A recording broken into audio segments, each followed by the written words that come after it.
And Dhando, if you could just give an update Dhando. on Dhando. Okay, of course. I'm typically, everyone says don't talk about your holdings, but here, these are high level discussion. So Dhando, Dhando is a great way for anybody who wants to access India. Okay, Dhando is a firm managed by the famed value investor Mohnish Pabrai. Several years ago, we were able to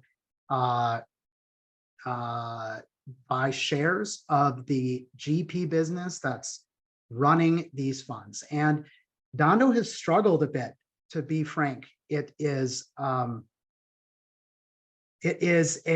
was originally set up to be a roll-up of small insurance companies and almost like a little mini Berkshire Hathaway. There was an IPO that was planned. There's actually it's a private entity. There was an IPO that was planned, and because they were struggling getting their combined ratios below 1 with the insurance entities, they didn't have any cash flow, and so the IPO would not have gone well. So the IPO was canceled and put on hold.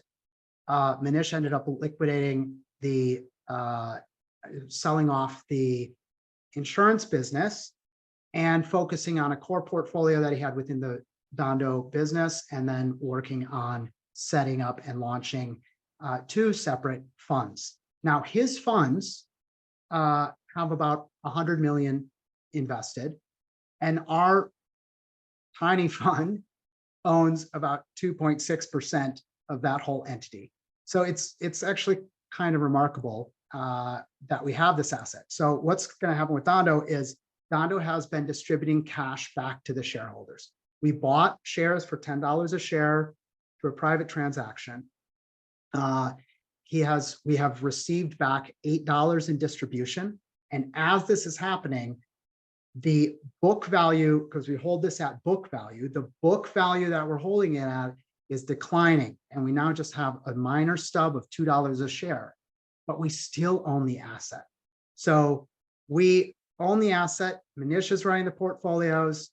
And when we get great returns out of India, the firm will earn their fees, and we will receive dividends and distributions for our pro rata share of that business.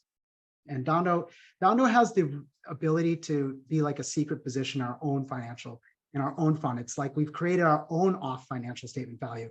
When this shrinks to 0, we're not going to start reporting any negative book value. It will just not be taking any of our capital, but we own it. So we could receive 3 or 5% of our whole portfolio in dividends from an asset that doesn't even seem to exist within our portfolio.